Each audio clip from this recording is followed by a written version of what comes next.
three equal masses m are kept at vertices a, b, c of an equilateral triangle of side a in free space. Free space में एक equilateral triangle है और उसके vertices ए, B और सी है. इन तीनों vertices पर equal मास का पार्टिकल रखा गया है जिसका मास m है ईच पार्टिकल का. और इन पार्टिकल्स को देखो यहाँ पे सर्कल से दिखाया गया है. इक्विलेटरल ट्रायंगल का जो साइड है वो है स्मॉल ए से दिखाया गया है. देखो यहाँ पर फ्री स्पेस का मतलब है कि this system is far from earth और एनी अदर प्लैनेट और सन. मतलब ये केवल यही तीन मास वहाँ पर मौजूद है, यही तीन पार्टिकल और कोई दूसरा इसको डिस्टर्ब करने वाला नहीं है. At t equals to 0, they are given an initial velocity vector va equals to v naught vector ac.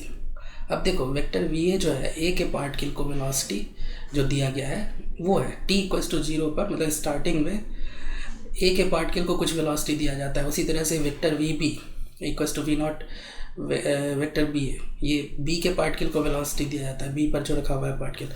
And vc equals to v naught vector cb, तो c पर रखे पार्टिकल को वेलोसिटी दिया जाता है t equals to 0 पर कुछ vector vc.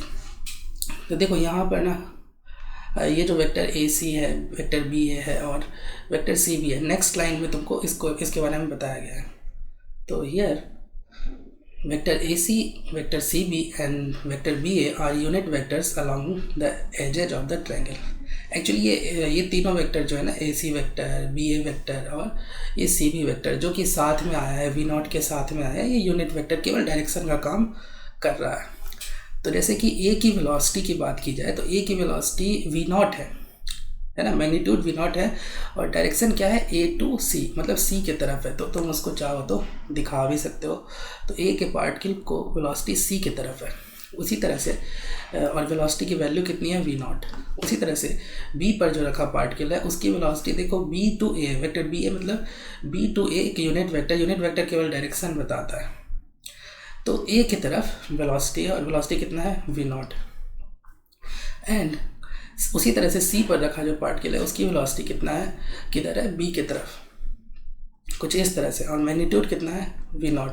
तो मैग्नीट्यूड वाइज तीनों को इक्वल वेलोसिटी है. उसके बाद देखो ये बोल रहा है कि if the three masses interact gravitationally then the magnitude of the net angular momentum of the system at the point of collision is. तो बोला जा रहा है कि अगर ये तीनों मास आपस में ग्रेविटेशनल फोर्स के कारण इंटरेक्ट करते हैं, अट्रैक्ट करते हैं ना. ग्रेविटेशनल फोर्स क्या होता है, अट्रैक्शन का फोर्स होता है. तो उसके कारण जब वो कोलाइड करेंगे तो उस वक्त है ना, उस वक्त तुमसे पूछा है एंगुलर मोमेंटम इस सिस्टम का क्या होगा. देखो ग्रेविटेशन फोर्स के कारण ये क्या होंगे, एक दूसरे को अट्रैक्ट करेंगे और एज ए रिज़ल्ट वो कोलाइड करेंगे. तो देखो कोलाइड कहाँ करेगा, ऐसे तो तुमसे पूछा नहीं है कि कहाँ पे कोलाइड करेगा, लेकिन तुम बता सकते हो. क्योंकि देखो ये जो फोर्सेस लगाएंगे एक दूसरे पर, ए, बी और सी, यही आपस में फोर्स लगाएंगे. इसके अलावा तो कोई पार्टिकल है नहीं जो फोर्स लगाएगा. तो ये तीनों जो आपस में फोर्स लगाएंगे वो इंटरनल फोर्स होगा. और इंटरनल फोर्स के कारण सेंटर ऑफ मास जो है रेस्ट में रहता है. तो तीनों पार्टिकल ना एक्चुअली सेंटर ऑफ मास पर जाके कोलाइड करेंगे, टकरा जाएंगे. ठीक है, तुमसे पूछा है एंगुलर मोमेंटम उसी वक्त कितना होगा. तो चलो कहाँ पूछा है, कहाँ पे टकराएगा, इसके बारे में हमें ज़्यादा फोकस नहीं करना है. हमें फोकस होना चाहिए कि जो चीज़ पूछा गया है और वो है एंगुलर मोमेंटम. तो देखो एंगुलर मोमेंटम की बात करते हैं. तो देखो तुम बता रहे हो कि जो भी फोर्स होगा वो इंटरनल फोर्स होगा. एक्सटर्नल फोर्स कितना होगा, तो 0. तो तुम बता रहे हो कि एक्सटर्नल फोर्स इक्वल्स टू 0. तो एक्सटर्नल फोर्स का टॉर्क कितना होगा, टॉर्क ऑफ एक्सटर्नल फोर्स, ये भी 0 होगा. एक्सटर्नल फोर्स ही नहीं है तो इसका मतलब क्या होगा, टॉर्क भी 0 होगा एक्सटर्नल फोर्स के कारण. और यही तो एंगुलर मोमेंटम कंजर्व होने का कंडीशन होता है. इसका मतलब angular momentum vector will be conserve, है ना, ये कांस्टेंट रहेगा किसी भी टाइम. मतलब जो कॉलिजन के टाइम एंगुलर मोमेंटम होगा इस सिस्टम का, वही स्टार्टिंग में एंगुलर मोमेंटम होगा, मतलब t इक्वल्स टू 0 पर. तो क्यों ना हम t इक्वल्स टू 0 पर ही एंगुलर मोमेंटम निकाल लेते हैं. ठीक है। तो इनडायरेक्टली जो है एंगुलर मोमेंटम हम निकाल देंगे t इक्वल टू 0 पर, वही होगा angular momentum at the point of collision. Angular momentum देखो यहाँ पर तुम किसी भी पॉइंट से के अबाउट कंजर्व कर सकते हो, है ना। तो मैं यहाँ पर तुमको 2 पॉइंट के अबाउट एंगुलर मोमेंटम कंजर्व करके इस क्वेश्चन का आंसर निकाल के दिखाऊंगा। बस इसी बात के को हाईलाइट मतलब फोकस करने के लिए कि एक्चुअली एंगुलर मोमेंटम तुम किसी भी पॉइंट से निकाल सकते हो। देखो पहला पॉइंट मैं ले रहा हूँ about C, angular momentum about C वो मैं निकाल रहा हूँ। तो देखो एंगुलर मोमेंटम ए का भी होगा, है ना। एंगुलर मोमेंटम अबाउट सी जो होगा ए के पार्टिकल का होगा plus angular momentum about of particle B plus angular momentum of particle C. इन तीनों का एंगुलर मोमेंटम मैं कहाँ किस पॉइंट के अबाउट निकालूंगा, सी के अबाउट। थोड़ा सा एंगुलर मोमेंटम के बारे में देखते हैं। एंगुलर मोमेंटम होता है M V R sine theta. देखो आर साइन थीटा को हम लिख सकते हैं R perpendicular, R sine theta को। तो देखो ये आर परपेंडिकुलर क्या होता है, तो इसके बारे में मैं बताता हूँ। आर परपेंडिकुलर है तुम जो है वेलोसिटी पर परपेंडिकुलर ड्रॉप कर दो। जिस पॉइंट से तुम एंगुलर मोमेंटम कैलकुलेट करोगे उस पॉइंट से वेलोसिटी पर एक परपेंडिकुलर, वेलोसिटी के अलॉन्ग एक लाइन ड्रॉ कर लो, उस पर परपेंडिकुलर ड्रॉप कर लो, ठीक है। तो जैसे यहाँ पर तुम सी पॉइंट के अबाउट कैलकुलेट कर रहे हो, ठीक है। तो इस सी पॉइंट से वेलोसिटी के अलॉन्ग लाइन ड्रॉ करके उस पर परपेंडिकुलर लेंथ ड्रॉ कर लो, वही हो जाएगा आर परपेंडिकुलर। सबसे पहले हम ए वाले पार्टिकल का एंगुलर मोमेंटम निकालेंगे। देखो ए का जो पार्टिकल है t इक्वल टू 0 पर, है ना, इस लाइन को अगर आगे ले जाते हो तो ये सी से पास कर रहा है, सी से पास करेगा। तो इसका मतलब आर परपेंडिकुलर क्या होगा, वेलोसिटी वाली जो लाइन है, ए की जो वेलोसिटी है उसके अलॉन्ग जो लाइन है वो सी से ही पास कर रहा है, तो आर परपेंडिकुलर क्या हो जाएगा 0, और डेट इज़ वाई ए का जो है एंगुलर मोमेंटम 0 हो जाएगा। अब हम बात करते हैं बी वाले पार्टिकल, पहले हम सी वाले पार्टिकल की बात करते हैं देन बी पे। सी देखो जिस पॉइंट से एंगुलर मोमेंटम कैलकुलेट कर रहे हो उसी पॉइंट से पार्टिकल पास कर रहा है, उसी पॉइंट पर है, तो इसका मतलब आर परपेंडिकुलर क्या हो जाएगा 0 हो जाएगा, है ना। तो कोई डिस्टेंस ही नहीं होगा, डिस्टेंस की वैल्यू 0 हो जाएगी, तो ये भी तुम्हारा 0 होगा।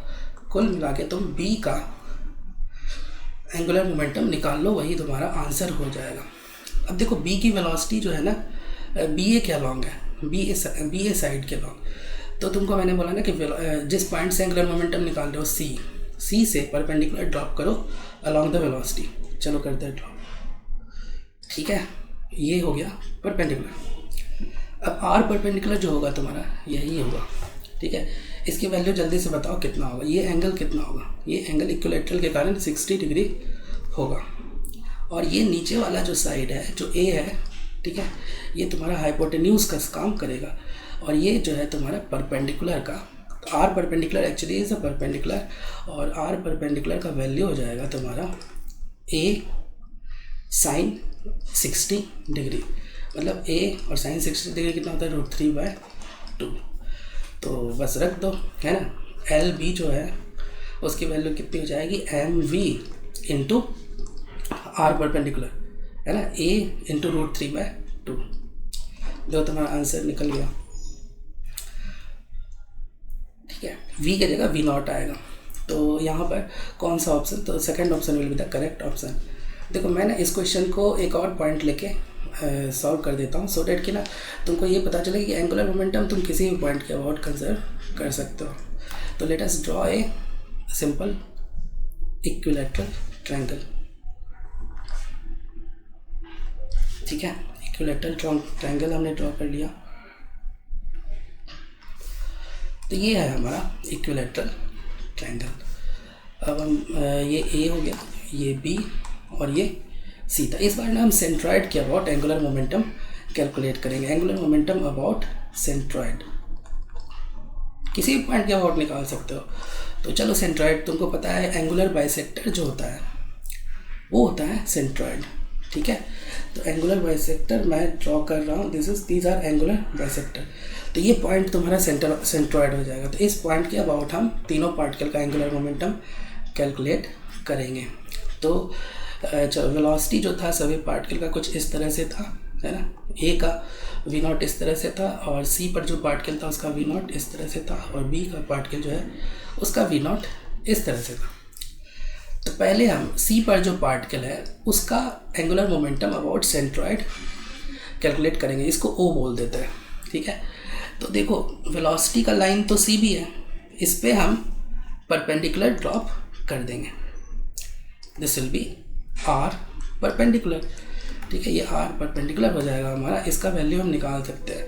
अब देखो यहाँ से यहाँ का लेंथ कितना है, a/2 है। ये एंगल कितना हो, एंगल बाइसेक्टर है तो ये एंगल हो जाएगा 30 डिग्री। तो यहाँ पर हम tan 30 degree equals to R perpendicular upon a/2। ये स्मॉल ट्रायंगल जो है ना उसमें मैंने लगाया, ये जो स्मॉल ट्रायंगल है इसमें राइट एंगल ट्रायंगल, इसमें मैंने tan थीटा को लगाया। तो tan 30 इक्वल्स टू कितना होता है 1/√3। तो यहाँ से तुमको मिल जाएगा आर परपेंडिकुलर इक्वल्स टू हो जाएगा a/2√3, ठीक है। आर परपेंडिकुलर आ गया। अब एंगुलर मोमेंटम जो सी पार्टिकल का होगा, ठीक है, angular momentum of C particle, ठीक है, वो कितना हो जाएगा तुम्हारा mv और आर परपेंडिकुलर रख दो a/2√3।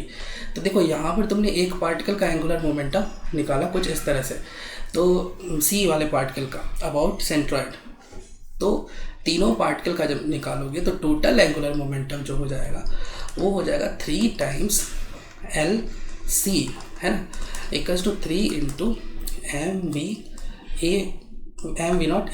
a/2√3, ठीक है। ये एक्चुअली वी नॉट है। तो यहाँ से देखो √3 और यहाँ पे कट के हो जाएगा √3 ऊपर आ जाएगा। तो यहाँ पर भी देखो तुम्हारे पास आ गया √3/2 mv0 a। तो देखो सेम मतलब आंसर आया दोनों मेथड से। इसका मतलब है कि किसी भी पॉइंट के अबाउट तुम एंगुलर मोमेंटम कंजर्व कर सकते हो।